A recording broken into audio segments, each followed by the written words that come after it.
Happy Tuesday, all you Minties. You know what that means. It's time to take a look at all these collected editions coming out from Marvel Comics this week. So, let's go ahead and get started.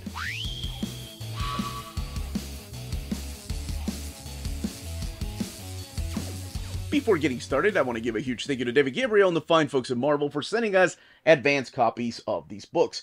All of these books are due out in the book market and direct market on May 30th or 31st, depending on where you get your books. So, oh my gosh, I had to do a lot of reading last couple of weeks. So, 3 epic collections, and all of them brand new, no reprints. One that, oh my gosh, years in the making. And then one big thick book over there, a oversized hardcover, 2 trade paperbacks of ongoing series, and on top of that, there's also the remaster works of Amazing Spider-Man 1 that comes out this week, but I've already done an overview of that in the past. So, if you're only interested in a couple of books, I do put timestamps in the description of the video so you can jump around.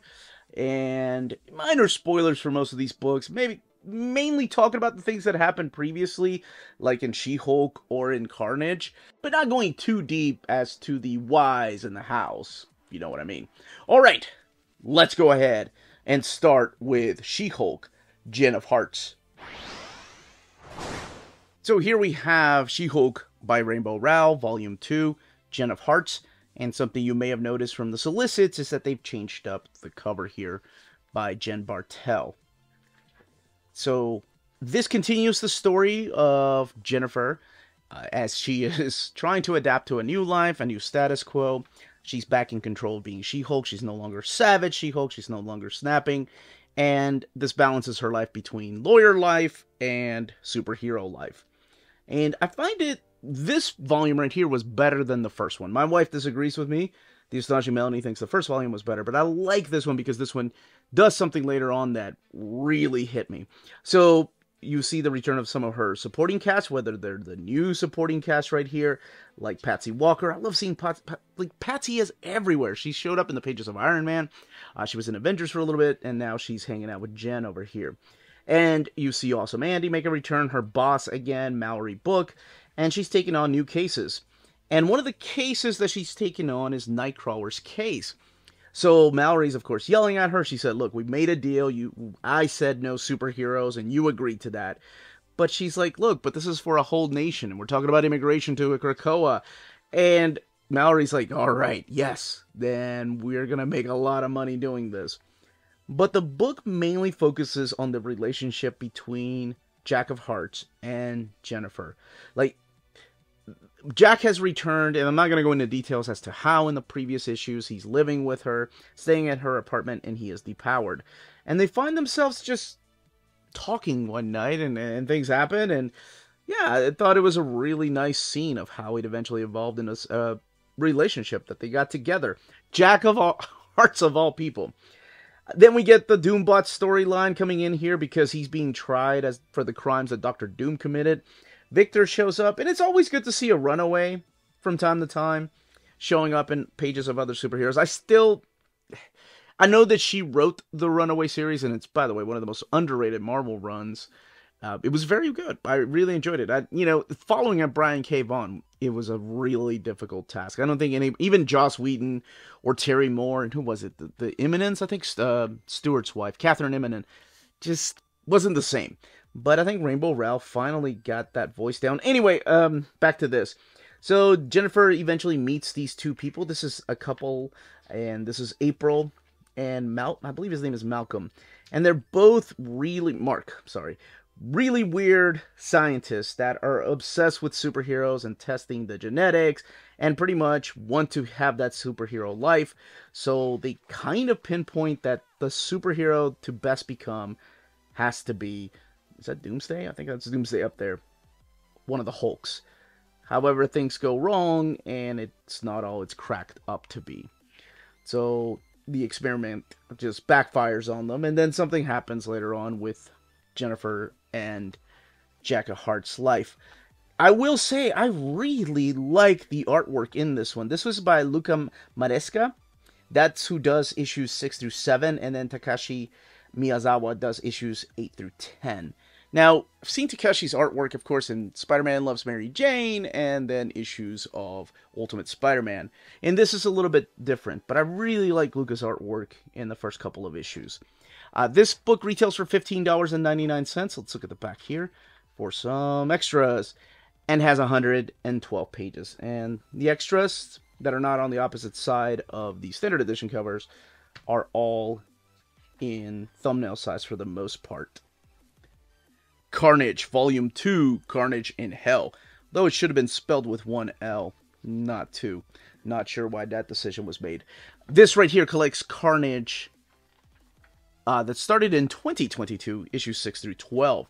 And something big happens in this. I believe Ram V leaves the series, and then it's Alex Pacnadel taking over as the writer. And then you have Jorge Antonio doing issues 6 through 8 and issue 11, and then Francisco Mana doing issues 9 through 10 and issue number 12. And that's just the change within the creative team. There's also a big change in the life of Carnage, because this is a different type of Carnage story than you've probably read in the past. Because we know that Cletus Cassidy got the symbiote from Venom and became Carnage. However, both of them have split. Cletus Cassidy is doing his own thing, and the Carnage symbiote is doing his other thing. And this is where it gets a little bit confusing, because we have a couple of new characters. This is Kenneth Neely, and he's the serial killer from the first volume that worshipped the ground that Carnage and Cletus Cassidy walked on, and now he's teaming up with the symbiote here and taking him to Hell. The symbiote to Hell to meet Malekith, and for some reason the symbiote wants Malekith. Meanwhile, we meet Detective, in the very first volume, we met Detective Jonathan Shade, and he was the one that was hot on Carnage's, this is where it gets really confusing talking about this stuff, he was the one that was hot on Carnage's trail, and the serial killer's trail. So he was after Kenneth, and he was after Carnage the symbiote, not Cletus Cassidy. Now, I'm not going to go into details, but in the first volume, he started, he had an encounter with the symbiote, and then started hearing Cletus Cassidy inside of his head.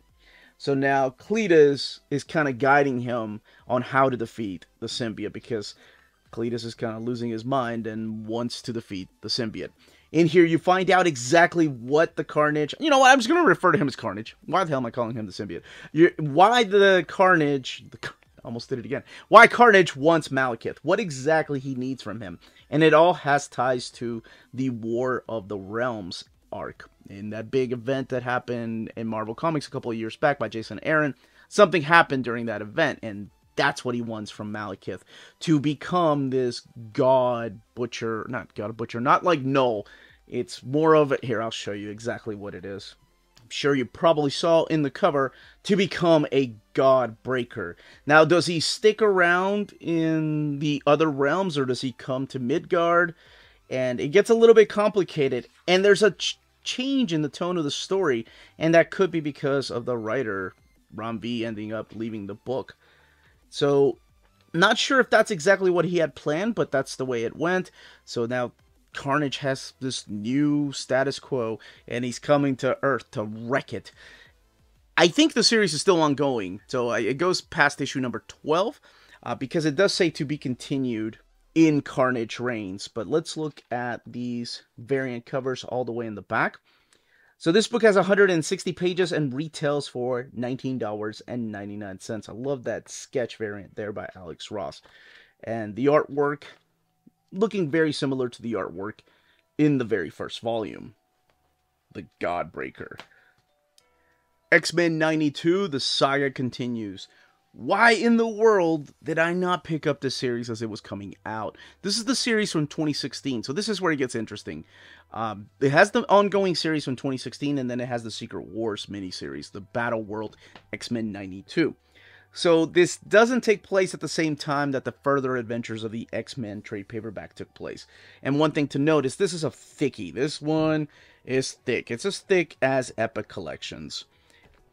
So to kind of get an idea, actually it's thicker than that X-Force Epic Collection. This one retails for $44.99, but collects almost 500 pages of all these X-Men 92 series that were not included in the omnibus, nor were any of these series included in the Further Adventures of the X-Men trade paperback.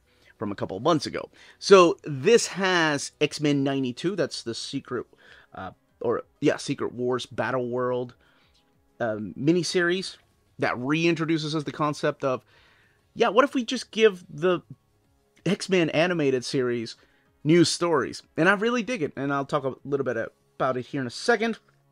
So that's the 4-issue miniseries. And then it became so popular that Marvel gave it its own ongoing series, just calling it X-Men 92. My buddy Tina kept asking me to read it, and I was like, I don't know. You know, I'm reading the... It's one of those, like, snooty, I don't care about that stuff. I'm reading the real X-Men stories. And then we got X-Men 92, House of 92, which I've gone over. It was a trade paperback release, and that thing is genius. I loved every one of these issues. As somebody that, you know, Uncanny Omar, been reading the X-Men adventures for 40 years of my life, this was a really cool idea. It's the universe of the cartoons, but thrown in with new stories from Grant Morrison's Cassandra Nova, E for Extinction story. So we do see the Cassandra Nova character introduced through the animated universe, and she is just roughing up the X-Men, and it gets pretty dark for an animated, I still think it's an animated cartoon. We see X-Force shows up in here, and they're a bunch of badasses, and we see X-Factor show up through these pages. There's X-Force right there, and the series became so popular that it got an ongoing series. So we see the Omega Red story, and then expands on the Omega Red story, introducing us to the Alpha Red story. And then we get the concept of the vampires, if you remember that era of X-Men, where the vampires were huge in the Marvel Comics. So this is the ongoing series, and Jubilee ends up becoming a vampire and all that. That's introduced through here. We get the Askany stuff. Like, that's so cool, and Blacksmith is in here. Just stuff that could have happened in the animated series and then ties to X-Men 2099. You see Abigail Brand right here, who introduced through the animated universe. Oh, this is so awesome. I love this book. Death's Head makes 2 appearances this particular week in books. I could go on about this. If you're an X-Men fan, and if you have fond memories of the X-Men cartoon, this is the book not to miss out on. And I haven't even talked about their version of House and Powers of X with House of 92 in Roman numeral. So this is the Krakoa era of X-Men with a twist, and the twist is that it's the animated series version. So the council looks different. Everybody looks like they're in their 90s outfit. This book right here, it was a pure joy to read, and it definitely gets the Near Mint Condition seal of approval of weeks for the week of books. This was so much fun. I hadn't read any of the stories outside of the House of 92, and damn it, I wish I could go back in time to support those books, because they were so freaking good. All the way in the back are some of the variants. I'm not going to show each of them, but that's the adaptations omnibus that came out, and then you have the animated series, The Further Adventures. The stories in here are not collected in either one of those books, and this is definitely one that people should check out. It was a fun trip. She-Hulk, Epic Collection, Volume 4, The Cosmic Squish Principle. So, if you have the omnibus, the Sensational She-Hulk, none of the stories in here are collected in there. And we've had a Volume 3 release. We have the end of the series coming out later this year. Or was it in 2024? 2024, excuse me. But this is how they get you. Or this is how they got me. And they do this every time. They did it with Iron Man, and now they're doing it with this. So if you picked up the omnibus and you want to keep reading it, the stories of She-Hulk without the John Byrne stuff, then pick this up, because this contains issues 1 through 12, and John Byrne stopped writing the stories and drawing the stories in issue number 8. I believe it's issue number 8 is his last one, because by issue number 9, we got a whole new creative team. And now, we have the new creative team in this volume, collecting issues 13 through 30, and material from Marvel Superheroes number 5. So we have Steve Gerber stepping in here, and then he ends up leaving the book. We have Buzz Dixon co-writing some of the stories, Simon Furman, Dwight Zimmerman, and then Louise Simonson. We have a cover here by Del Keown and him doing actually a couple of covers here during the Cosmic Squish principle. So we have this whole cult in this first issue, and then we have a 4-issue arc that people voted for. There's a really interesting story about this cover right here that was supposed to be by Brian Bolin, but it was Mark Teixeira that ended up drawing over the layouts of Bolin and Harry Candelario doing the inks. And if you're familiar with the character of Howard the Duck, this is his creator writing the character again. And of course he was going to use Howard in a She-Hulk story. And this one's pretty fun. This introduces us to the concept of the critics, who are kind of like an off-branch of what the Watchers do. The Watchers sit there and watch us and can't do anything. They can't partake in any of the adventures, although they've broken that rule time and time again, no matter what. It always seems to be the ace up the writer's sleeve, like, no, this is the only time the Watcher's gonna do something. The critics are a little bit different. They're here to judge us. And She-Hulk gets to go on this particular journey, becoming Savage She-Hulk, becoming Gray She-Hulk, running into a bunch of different characters through time and space. And I feel like a lot of this is written that way. These particular issues of She-Hulk, they're not like the John Byrne stuff. The Steve Gerber stuff is pretty funny, but, you know, he also has that... You can't help it with him. The way that he writes, he's so freaking smart. In the same way that he did Man-Thing and Howard the Duck, where it's not just a joke, it's almost like a social commentary. And a very good one at that, too. So it definitely feels different than the run by John Byrne. And then towards the end of this particular book, here's The Invaders, we get Simon Furman stepping in. Now, for me, Simon Furman, writing superhero books, yes, this is what I'm talking about. Death's Head makes a return, as well as Simon Furman. Of course, Simon Furman has to write those stories. Transformers UK. Simon Furman gets a pass for me whenever he's writing superhero books because of all those Transformer comics from the UK and then the last batch here in America at Marvel. They're really not that great, though. I hate to say that. Like, it makes very little sense, and at least Steve Gerber's run has the heart of She-Hulk. I'm not really sure what Simon Furman was doing, but he didn't stick around that long. He was only in there for just a few issues before we got other fill-in writers, until they got, I believe it was John Byrne when he came back. But they did pick I forgot to mention this, I don't know why I didn't. They really picked the right person for the job of filling in after John Byrne left the book, and that is Brian Hitch. When Brian Hitch took over the book, I mean, he had this Alan Davis type of art style. I'm really trying to get to some of these Alan Davis, especially when Paul Neary inked his stuff. Oh my gosh, that's a bad example because that's a fill-in artist. To me, it always seemed like it. If they couldn't get this guy, because this guy was, of course, drawing Hulk at the time, then I'm glad they ended up with Brian Hitch. At least you still have that John Byrne flair to the artwork. And then we get Louise Simonson writing a couple of issues. You have the issues with Spider-Man in here. You have the really, really strange issue, which is issue number 30 with Apocalypse in this. Here, this is the one that's drawn by Tom Morgan. Tom Morgan drawing issues 29 and 30. Yeah, this issue right here. Jennifer's day goes up in smoke when she runs into Ship and runs into Apocalypse. Tom Morgan doing the art. And, of course, Louise Simonson, the creator of Apocalypse, doing the writing. And then you get the little part here from Marvel Superheroes number 5. So this is the piece right here that was supposed to be the cover to issue number 14, but it explains what ended up happening. I remember reading about this. Pretty much art got lost in the mail, and then it came after the issue went out. So that's why they sent it out as a free pinup poster. So that was really cool. Some Marvel Age stuff. Can't wait for that omnibus to relive a lot of those memories. This is the poll right here, the results of the poll of people, what they want inside of the book. The Marvel Swimsuit Illustrated, the swimsuit issue. Whoa, George, of course. Man, they did a lot of swimsuit stuff for She-Hulk. Well, I guess that makes sense. And then some covers here by Dell. And internal part artwork here by Brian Hitch and John Beatty. So this book right here retails for $39.99, and it has 448 pages.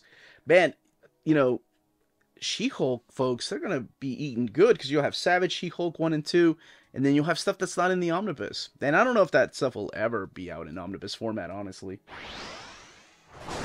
Now we've reached the point of the video where we are looking at each of the spines and how they will look inside of your bookshelf.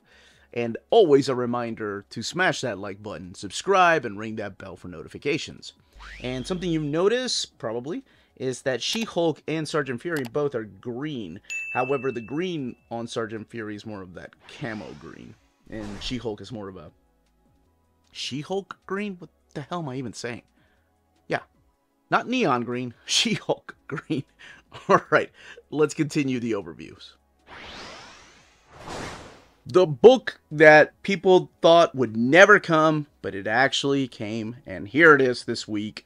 Sergeant Fury Epic Collection Volume 2, Berlin Breakout. Volume 1 came out in 2018, 2019, I believe, and that's why people were like, well, that line's dead. No more Sergeant Fury and his Howling Commandos. So this collects Sergeant Fury 20 through 36 in annuals 1 and 2. Stan Lee and then eventually Roy Thomas writing the stories, and then Dick Ayers supplying the pencils. Lots of different inkers through here. And it was really weird to go and read this in between all of the Marvel books that were coming out, because this feels like it should read differently, but it doesn't. Stan Lee had this ability to make everything feel like a superhero book, even though we're talking about a war book. And yes, they were limited to what they could do because of that thing right there. Comics code, right? Can't really show what's going on. But you know, you got Nick Fury smoking a stogie, and they're having like superhero-like adventures in this book. And it feels like, yes, that it's a war book, but there's no casualties, there's no risk. It really feels like a hokey war story, but it's a lot of fun, and I quite enjoyed these. I didn't read this back cover to cover, by the way. Did not read this cover to cover. I would take breaks. I would read 2 issues, and then go back and read something else, and then come back to this, because it does get a little bit wordy. Okay, a lot bit wordy. So in here, you're going to find all of the Howling Commandos that made these particular stories, these classics. So not just, of course, Sergeant Nick Fury, or, what was he, a corporal, I think? Dum Dum? Was he corporal? Please correct me if I'm wrong. I just read this a couple of days ago, or finished reading it. Yeah, Corporal Dum Dum Duggan, right? That was it. Anyway, then you see Gabriel Jones in here. You see Dino Manelli. It's all these just range of characters. Pinky Pinkerton. You've seen them in the movies. It was in the Captain America movie, the first Avenger movie. Reb Ralston's in here. But then you also see some of his supporting cast, like Agent X shows up through here. And then, of course, the enemies like Baron Strucker, Siegfried, and Ernst. Those particular characters, as I'm flipping through here. And in here, you're going to find the origin of Nick Fury's eye patch. There's an adventure here from the Korean War. So it's not just World War II stuff. So it was pretty interesting to see that collected in here. So it's like bringing that Marvel-style books to a war magazine. And I've always heard a rumor, I think it was when the first Epic came out that I first heard about this, that apparently it was Martin Goodman that was like, you can't apply this Marvel style to every book. And Stan Lee's like, sure you can. And apparently it was like, all right, let's put a bet on it. Let's see if you can do the same thing with war comics. And it worked. And it worked for a while. It's definitely one that a lot of people didn't expect to come back in Epic format, and I'm glad they did, because it is a different type of war comic than some of the ones that I've read, especially the stuff from EC Comics in the past. It's a lot lighthearted. The stakes aren't really there. And I can't say this because I've never been in war, but it really doesn't feel like a realistic portrayal of warfare. I'm sure the Brotherhood is there, but what I'm trying to say is don't expect things like Brotherhood, or Band of Brothers, if you will. Brotherhood of Brothers. All I got on the mind is X-Men, the Brotherhood of Evil Mutants. Now, this book right here retails for $39.99, and it has 416 pages. And to answer the question, No, Nick Fury did not lose his eye in the way that he lost his eye in the Captain Marvel movie. And the latest Star Wars Legends Epic Collection, the original Marvel Years, Volume 6.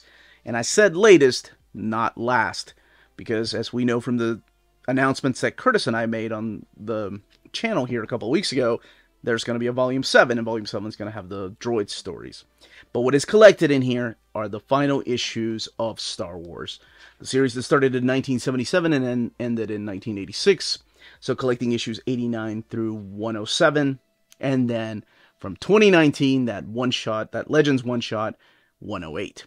This book, though, I will say, is the most expensive Epic collection, and that is $54.99. That could be due to the page count. Page count is 544 pages. I remember Curtis and I trying to figure out on the stream, like, what are the requirements to make it above $39.99 and $44.99, and everything has to do with a calculated page count. So this being 544 pages makes it $54.99. So that is something to note in case you're picking this up this week and didn't notice the price. So this is something that happens with a story that it's almost an impossible task to do. Taking place after the Return of the Jedi, and there's no more movies to adapt. There's no more in between. There's nothing else that's coming afterwards. Episode 6 was it. What the hell do you do with these characters? So, I mean, they could have done anything, right? In Dark Horse did the same thing when they got to that era. But these were stories that were original to the comics, and it's just an impossible task. You have Ann Nocenti writing some of this stuff in here, and then you've got Mary Jo Duffy coming in to write the later part of the stories. Archie Goodwin comes back to write some of the stories. And I think one of the biggest complaints that I remember hearing whenever I had the omnibus was the art. People didn't really like a lot of the artists during this time, even though look, Brett Blevins, Bob McLeod, Sal Buscema, and one of the biggest ones that people did not dig, I remember, was Cynthia Martin, who becomes the artist towards the end of the book. So you're going to see pretty much just the leftovers of the Empire trying to pick up. This is Jan Duursema drawing this particular issue, and Jan, she is still killer, I think. You're going to see the Rebels reaching out to the rest of the galaxy to make sure that everybody knows that the Empire is dead, and they should be kicking the crap out of the Empire out of their solar systems.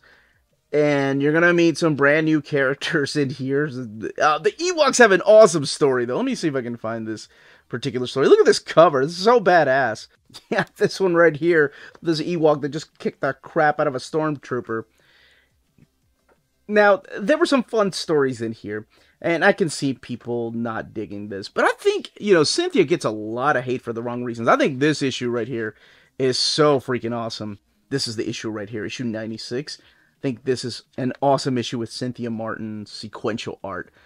I love it because it doesn't have any dialogue towards the beginning. It's just Luke and this character fighting, and it's just crazy, but it's easy to follow panels like this with this insanity of a weapon that's coming around. Kind of reminds me of what's her name, Ivy from Soul Calibur. But yeah, I think she gets a bad rap, but there's some really solid pieces of art that she drew through here. Yes, and it's mainly the characters of Mon Mothma and General Akbar sending the rebellion out to different quadrants of the universe to let people know that the Empire's no more. And it feels like the writers, the creators are just running out of steam. Really didn't know, and I assume it was canceled because of sales. By this point, I wasn't picking up Star Wars. I ended up picking up the stuff later on in those, it actually was the Dark Horse trade paperbacks that I still have, the old school trade paperbacks. So I never did upgrade, and I sold off my Omnis a while back, and now I kind of want them back. But the series ends with issue 107. And then we get this issue in 2019 with a very misleading cover by Walter Simonson. Not his fault, I'm sure. And this is issue 108. And it works as an anthology of the characters and what's going on with them at the time. So you see Valance right there. You see the return of Jackson and a couple of other characters.